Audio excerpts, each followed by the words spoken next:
ସକାଳର ବ୍ୟସ୍ତତା ଭିତରେ ଯଦି ଝଟପଟ ବନୁଥିବ 5 ମିନିଟ୍ରେ ବନୁଥିବ ପୁଣି ହେଲ୍ଦି ବି ଥିବ ଟେଷ୍ଟି ବି ଥିବ ଆଉ ତରକାରୀର ଆବଶ୍ୟକତା ବି ନଥିବ ସେଇ ରେସିପିଟି ଆଜି ଆମେ ପ୍ରସ୍ତୁତ କରିବା। ଦେଖନ୍ତୁ ଭିଟାମିନ୍ରେ ବି ଭରପୁର ମାତ୍ରାରେ ରହିଛି ଆଉ ପୁଣି ଘରର ବେସିକ୍ ସାମଗ୍ରୀରେ ହିଁ ପ୍ରସ୍ତୁତ କରିବା। ବହୁତ ସ୍ୱାଦିଷ୍ଟ ଗୋଟେ ଜଳଖିଆ ରେସିପି ଛୁଆମାନଙ୍କର ଟିଫିନ୍ ବକ୍ସ ପାଇଁ ହେଉ କି ବଡ଼ମାନଙ୍କର ଟିଫିନ୍ ପାଇଁ ହେଉ ଦେଖିବେ ଝଟପଟ ବନିକି ରେଡ଼ି ହେବ। 5 ମିନିଟ୍ରେ ଆପଣମାନେ ଆକୁ ବନିକି ରେଡ଼ି କରିପାରିବେ। ତ ଫୁଲ୍ ଭିଡ଼ିଓକୁ ୱାଚ୍ କରନ୍ତୁ କେମିତି କ'ଣ ବନୁଛି ଜାଣିପାରିବେ, ଘରେ ଇଜିଲି ପ୍ରସ୍ତୁତ କରିପାରିବେ। ଭିଡ଼ିଓ ପସନ୍ଦ ଆସିଲେ ଲାଇକ୍ କରିବେ, ସେୟାର କରିବେ, କମେଣ୍ଟ କରିବେ। ତ ଚାଲନ୍ତୁ ଲେଟ୍ ନ କରି ରେସିପି ପ୍ରସ୍ତୁତ କରିବା। ନମସ୍କାର, ଜୟ ଜଗନ୍ନାଥ ଫ୍ରେଣ୍ଡ, ଝିଲି କୁକିଂକୁ ଆପଣମାନଙ୍କୁ ଅନେକ ଅନେକ ସ୍ୱାଗତ।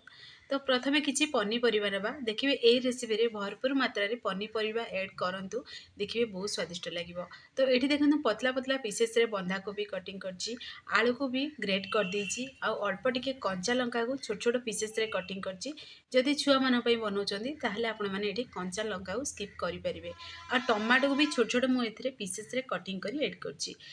ତ ଗୋଟେ ଆମେ ବାଉଲ୍ ନେବା, ସେଇଥିରେ ସବୁତକ ପନିପରିବାକୁ ଆଡ଼୍ କରିଦେବା। ଗୋଟେ ଗିନା ଆମେ ସେଇଥିରେ ଚାଉଳ ଚୁନା ଆଡ଼୍ କରିବା, ପୁଣି ଗୋଟେ ଗିନା ଅଟା ଆଡ଼୍ କରିବା। ଘରର ହିଁ ବେସିକ୍ ସାମଗ୍ରୀରେ ଯେହେତୁ ପ୍ରସ୍ତୁତ କରିବା, ଘରେ ଦେଖିବେ ସମସ୍ତ ପାଖରେ ଚାଉଳ ଚୁନା ଥାଏ। ଯଦି ଚାଉଳ ଚୁନା ଆପଣଙ୍କ ପାଖରେ ନାହିଁ ତାହେଲେ ଅଳ୍ପ ଟିକେ ଚାଉଳକୁ ବତୁରେଇକି ବାଟିକିରି ବି ଆପଣମାନେ ଆଡ଼୍ କରିପାରିବେ। ପୁଣି ଥରେ ଦେଇଦେବା, ସ୍ୱାଦ ଅନୁସାରେ ଲୁଣ ଆଡ଼୍ କରିବା, ପୁଣି ଅଳ୍ପ ଟିକେ ଦହି ଆଡ଼୍ କରିବା। ବଡ଼ 3ରୁ 4 ଚାମଚ ଦହି ମୁଁ ଆଡ଼୍ କରିଛି ଆଉ ପୁଣି ଦହି ଗିନାକୁ କ୍ଲିନ୍ କରି ହିଁ ଅଳ୍ପ ଟିକେ ପାଣି ଦେଇଛି। ଆଉ ଏଥିରେ ଆମେ ଆଉ ଟିକେ ଫ୍ଲେଭରକୁ ତାର ବଢ଼ାଇବା ପାଇଁ ଗୋଟେ ଚାମଚ ଆଡ଼୍ କରିବା ସେଇଥିରେ ଜିରା ବଦଳରେ ଆପଣମାନେ ଏଠି ଜୁଆଣି ବି ଆଡ଼୍ କରିପାରିବେ।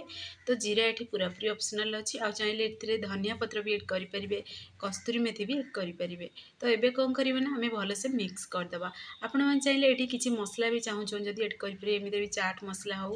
ଯଦି ଦହି ଆପଣମାନେ ଆଡ଼୍ କରିବାକୁ ଚାହୁଁନାହାନ୍ତି ତାହେଲେ ଦହି ବଦଳରେ ଆପଣମାନେ ଗୋଟେ ଫଡ଼ା ଲେମ୍ବୁ ରସ ବି ଏଥିରେ ଆଡ଼୍ କରିପାରିବେ। ତ ଏବେ କ'ଣ କରିବେ ନା ଆମେ ହାତ ସାହାଯ୍ୟରେ ଭଲସେ ମିକ୍ସ କରିଦେବା। ଯେହେତୁ ଯଦି ଆପଣମାନଙ୍କୁ ଚାମଚ ସାହାଯ୍ୟରେ କମ୍ଫର୍ଟେବୁଲ୍ ଲାଗୁନି ତାହେଲେ ହାତ ସାହାଯ୍ୟରେ ଏଇଭଳି ପ୍ରୋସେସ୍ରେ ମିକ୍ସ କରିପାରିବେ। ଦେଖିବେ ହାତ ସାହାଯ୍ୟରେ ମିକ୍ସ କରିବା ଦ୍ୱାରା କ'ଣ ହେବ ନା ଜଲ୍ଦି ବନିକି ରେଡ଼ି ହେଇଯାଏ ସବୁ ଜିନିଷ। ତ ଏବେ ଆମେ ହାତ ସାହାଯ୍ୟରେ ପୁଣି ଥରେ ଦେଖନ୍ତୁ ଏଇଭଳି ପ୍ରୋସେସ୍ରେ ମିକ୍ସ କରିବା। ଆଉ ଯଦି ଦେଖିବେ ଯଦି ଅଧିକା ବହଳିଆ ଲାଗୁଛି ତାହେଲେ ଆଉ ଅଳ୍ପ ଟିକେ ଆପଣମାନେ ଏଥିରେ ପାଣି ବି କରିପାରିବେ।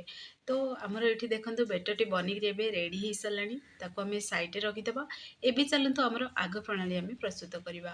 ତ ଏଇଠି ଦେଖନ୍ତୁ ଗୋଟେ ନନ୍ଷ୍ଟିକ୍ ପେନ୍ ନେଇଛି। ତ ଆପଣମାନେ ଯଦି ଲୁହାର ପେନ୍ ନେଉଛନ୍ତି ତାହେଲେ ଟିକେ ଅଧିକା ତେଲ ଦରକାର ହୁଏ, କିନ୍ତୁ ଦେଖିବେ ଯଦି ରୁଟି ସେଥିରେ ଅଧିକା ବନେଇ ନଥିବେ ତାହେଲେ ଇଏ ଇଜିଲି ପୁରା ବାହାରି ପଡ଼ିବ। ଆଉ ଏମିତିରେ ବି ଆପଣମାନେ ଏଇ ରେସିପିରେ ଦୁଇଟି ସ୍ୱାଦ ପାଇବେ, ଜଳଖିଆ ରେସିପିର ବି ସ୍ୱାଦ ପାଇବେ ଆଉ ପିଠଉ ଭଜା ତ ଆପଣମାନେ ଅନେକ ଥର ବନେଇ ଖାଇଥିବେ, ସେଇଥିର ବି ସ୍ୱାଦ ପାଇବେ, ଚଟପଟା ବି ଲାଗିବ। ଆଉ ଦେଖିବେ ଚା ସହିତ ବି ଏ ରେସିପିଟି ଖାଇପାରିବେ, ବହୁତ ସ୍ୱାଦିଷ୍ଟ ଲାଗେ। ତ ଆପଣମାନେ ଯେତିକି ବଡ଼ ସାଇଜ୍ର ପିଠା ବନେଇବାକୁ ଚାହିଁବେ ସେ ଅନୁସାରେ ଏଠି ପିଠା ବନେଇକି ରେଡ଼ି କରିପାରିବେ।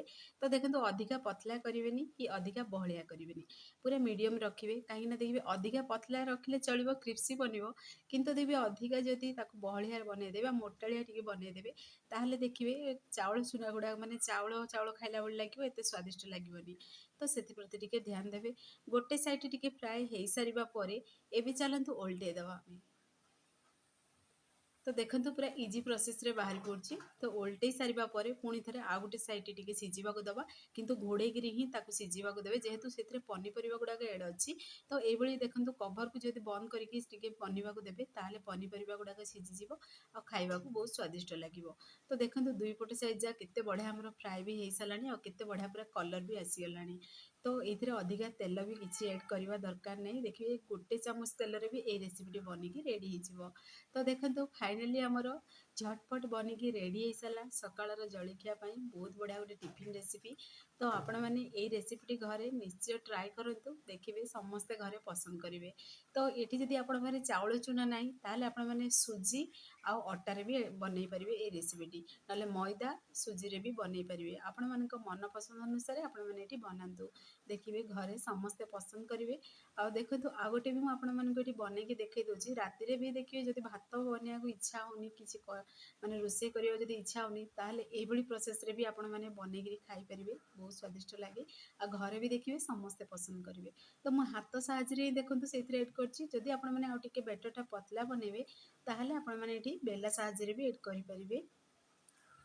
देखिए जदि बेटरटा टी बहलिया बनूची ना हाथ साहाଯ୍य जदि यही प्रोसेस ताको सेप देदेवे ताहले देखिए पिठाटी पतला बने और खाइबा बहुत स्वादिष्ट लगे से मो हाथ साहाଯ୍य ताको सेप देती तो टे उल्टे देवा पुणी थे सेम प्रोसेस उल्टे देवे उल्टे पुणी थे कभर को बंद करी पुणी थे टे सीझा देवे तो आपण मैंने ये तरीके घरे निश्चय ट्राए करूँ फ्रेंड्स आपड़ी भिडियो मोर पसंद आसो सांग मान सेयार करूँ लाइक करूँ चैनल जब नुआ अच्छा चैनल को मोर सब्सक्राइब कर दिंतु बेल आइकन क्लिक कर दिंतु जहाँफल मोर सब वीडियो नोटिफिकेशन प्रथम आपण मानक पहुँचो एमती इजी वीडियो नहीं आसबि आपण मैंने देखिए घरे निश्चय ट्राए करूँ तो देखो मुझे सेम प्रोसेस सबुतक ये जलखिया को बनईकी रेडी कर सारे आते सुंदर भी देखा गरम गरम खाइबे ना बहुत स्वादिष्ट लगे पूरा बाहर पूरा क्रिप्सी भितर पूरा सॉफ्ट भी रही खाइबा समय पनीपरिया गुड़ाक लगे ना बहुत टेस्टी लगे तो मुझे बिना पियाज रसुन बनइली आपण मैंने चाहिए समय पियाज रसुन भी ये एड करेंगे मैंने अदा रसुन पेस्ट जिते मिक्स कले आम सब पनीपरिया